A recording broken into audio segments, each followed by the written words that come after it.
পৃথিবী দিনের আলোতে যত সুন্দর ও উপভোগ্য তেমনি রহস্যময়ও বটে। শুধু দিনে নয়, রাতেও ঘটে নানান ঘটনা, যার কারণ রহস্য কোনোটিই হয়তো বের করা সম্ভব হয়নি।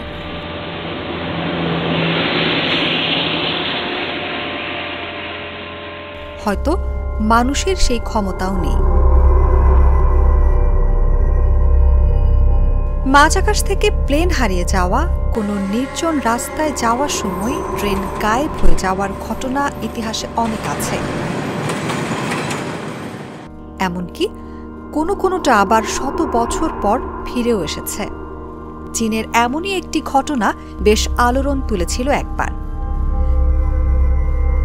যে ঘটনাটিকে অনেকেই জানেন bus number 375 Beijing, the midnight bus কিংবা the last bus to fragrant hills নামে। বাসটি হারিয়ে যাওয়ার দুদিন পরেই অবশ্য খুঁজে পাওয়া গিয়েছিল, কিন্তু এর ভেতরের দৃশ্য অবাক করেছিল পুরো পৃথিবীর মানুষকে। ঘটনাটি 1995 সালের 14 নভেম্বর চীনের ইউয়াং মিং হুয়ান নামের এক বাস স্টপে মাঝরাতে 375 নম্বর রুটের শেষ বাসের জন্য দাঁড়িয়েছিলেন এক বৃদ্ধা ও এক যুবক। বাসটি এসে দাঁড়াতেই বৃদ্ধা এবং যুবকটি তাতে চড়ে বসেন। সে সময় বাসে আরও বেশ কয়েকজন মানুষ ছিলেন, এক দম্পতিও ছিলেন তাদের মধ্যে। বাসটির গন্তব্য ছিল শিয়াংশান শহর বা ফ্রেগ্রেন্ট হিল নামের একটি জায়গা। ইউয়াং মিং হুয়ান বাস স্টপ থেকে যা 7টি স্টপ দূরে। একে একে অনেকেই ওই বাস থেকে তাদের নির্দিষ্ট গন্তব্যে নেমে যেতে থাকেন। কয়েকটি স্টপ পরে ওই বাসে ছিলেন কেবলমাত্র বৃদ্ধা, ওই যুবকটি, বাসের চালক এবং এক নারী কন্ডাক্টর।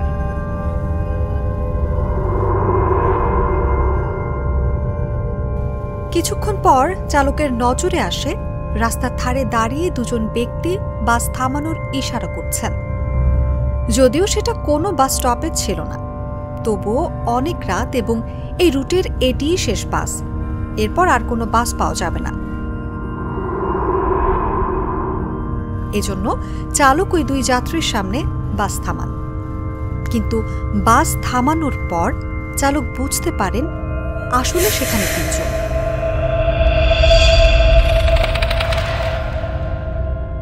দুজন ব্যক্তির মাঝে আরও একজন আছেন, যিনি তাদের দুজনের কাঁধের উপর ভর করে দাঁড়িয়ে আছেন। তাদের পরনে চীনের ঐতিহ্যবাহী পোশাক। তিনজন উঠে বাসের একদম শেষের সিটে গিয়ে বসেন।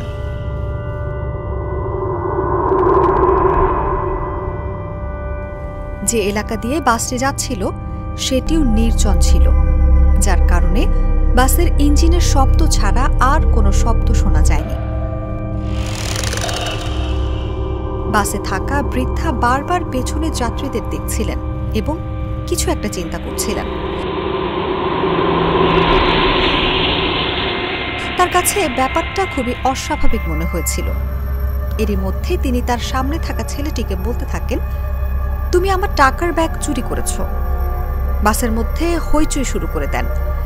কন্ডাক্টর এসে বৃদ্ধাকে শান্ত করতে চেষ্টা করেন, কিন্তু তিনি কোনোভাবেই শান্ত হচ্ছেন না, বরং ছেলেটিকে দোষ দিয়েই যাচ্ছেন।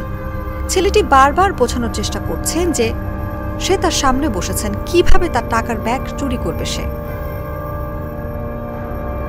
বৃদ্ধা ড্রাইভারকে বাস থামাতে বলেন এবং ছেলেটিকে থানায় নিয়ে যাবেন বলে জোর করতে থাকেন। ড্রাইভার এবং যে নারী কন্ডাক্টর ছিলেন বাধ্য হয়ে বৃদ্ধা এবং ওই ছেলেটিকে বাস থেকে মাঝ রাস্তায় নামিয়ে দেন।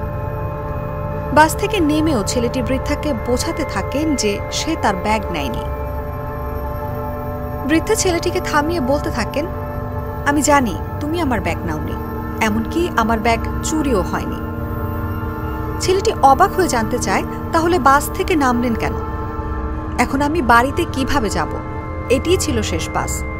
বৃদ্ধা তখন তাকে বাসের ওই 3 যাত্রী সম্পর্কে জানান যে তারা মানুষ না, তোমার প্রাণ বাঁচাতেই বাস থেকে তোমাকে নামিয়ে এনেছি।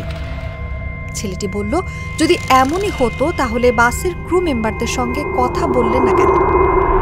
বৃদ্ধ মহিলা বলেন যে, আমি মহিলা কন্ডাক্টরের সাথে কথা বলেছি, কিন্তু তিনি বলেছিলেন যে এটি কেবল আপনার মায়া, অন্য কিছু না। বৃদ্ধা বলেন, তিনি এটি বাসের নারী কন্ডাক্টরকেও বলেছিলেন, কিন্তু তিনি বলেছেন যে বৃদ্ধা ভুল দেখেছেন, এখন তাড়াতাড়ি থানায় চলো। পুলিশ স্টেশনে গিয়ে বৃদ্ধা তাদের জানান ওই বাসের 3 যাত্রী আসলে অশরীরী। নিজেদের প্রাণ বাঁচানোর জন্যই যুবকের বিরুদ্ধে পকেটমারির অভিযোগ তুলে তিনি অশান্তির সৃষ্টি করেছিলেন। তার দাবি ছিল ওই 3 যাত্রীর পা দেখতে পাননি তিনি। বাসের জানালা দিয়ে হাওয়া এলে তার 3 জনেরই দেহ ভেদ করে চলে গিয়েছিল। বৃদ্ধার দাবি শুনে পুলিশ ভাবেন নির্ঘাত বৃদ্ধা আর যুবক মানসিক ভারসাম্যহীন। তাদের থানা থেকে বের করে দেয়া হয়। তবে পরের দিন ওই বাস সংস্থার একটি নোটিশ দেখে চমকে যান পুলিশ। নোটিশে লেখা, গতরাতে আমাদের সংস্থার 375 রুটের শেষ বাসটি চালক এবং এক নারী কন্ডাক্টর সহ গায়েব হয়ে গিয়েছে। জিয়াংশান বাস টার্মিনালের কর্মকর্তারা জানতে পারেন যে বাসটিকে তার গন্তব্যের আগে 4র্থ স্টেশনে শেষ দেখা যায়। অনেক খোঁজাখুঁজির পরও বাসের কোনো সদস্যের সন্ধান না পাওয়ায় কর্মকর্তারা থানায় বাসটির নিখোঁজ প্রতিবেদন লেখেন। জিয়াংশানের পুলিশ অফিসাররা এই বাসটির নিখোঁজ হওয়ার বিষয়ে প্রতিটি থানায় রিপোর্ট করে, যেখান দিয়ে এই বাসটি চলে গেছে। 14 নভেম্বর রাতে 375 নম্বর বাসের নিখোঁজ রিপোর্ট পরদিন জিয়াংশানের পুলিশ স্টেশনে পৌঁছায়। ওই স্টেশনের অফিসার জানতে পেরে সঙ্গে সঙ্গে ওই বৃদ্ধা ও যুবককে থানায় ডেকে তাদের বক্তব্য রেকর্ড করেন। কিছুক্ষণ পরে এই বাস নং 375-এর নিখোঁজ খবর পুরো বেইজিং জুড়ে ছড়িয়ে পড়ে। সে বৃদ্ধা একটি টিভি চ্যানেলে একটি সাক্ষাৎকার দিয়েছেন, যেখানে তিনি 14 নভেম্বর রাতে 375 নম্বর বাসে ঘটে যাওয়ার ঘটনার গল্প বর্ণনা করেছেন। 16 নভেম্বর 375 নম্বর এই বাসটি স্টেশন থেকে প্রায় 100 কিলোমিটার দূরে একটি নদী থেকে তোলা হয়। বাসে মোট 5টি মৃতদেহ পাওয়া যায়। নদী থেকে যখন বাসটি টেনে তোলা হচ্ছিল তখন সেখানে পুলিশ ও চিকিৎসকরা সবাই উপস্থিত ছিলেন। যখন এই 5টি লাশ বের করা হয় তখন সেই লাশগুলো দেখে সবাই স্তব্ধ হয়ে যায়, কারণ 5টি মৃতদেহের মধ্যে বাসের ড্রাইভার এবং কন্ডাক্টর নারীর মৃতদেহ ঠিকই ছিল, কিন্তু অন্য 3 যাত্রীর মরদেহ ছিল একেবারে পচা গলা। এই ঘটনা নিয়ে আরো গবেষণা করার পর এমন অনেক রহস্যময় প্রশ্ন উঠেছে যার উত্তর আজ পর্যন্ত পাওয়া যায়নি। কেউ এখনো এই রহস্য ভেদ করতে পারেননি যে ওই 3 জনের মৃতদেহ কেন পচা গলা অবস্থায় ছিল। কোনোভাবে মনে হচ্ছে না তারা মাত্র 2 দিন আগে মারা গেছে।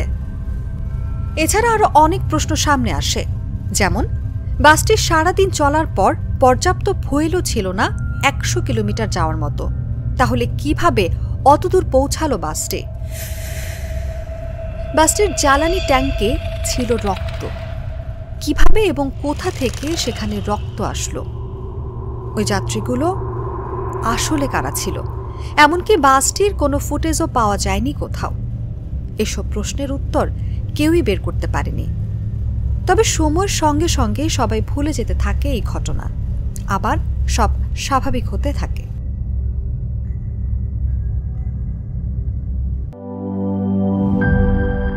Cheer up!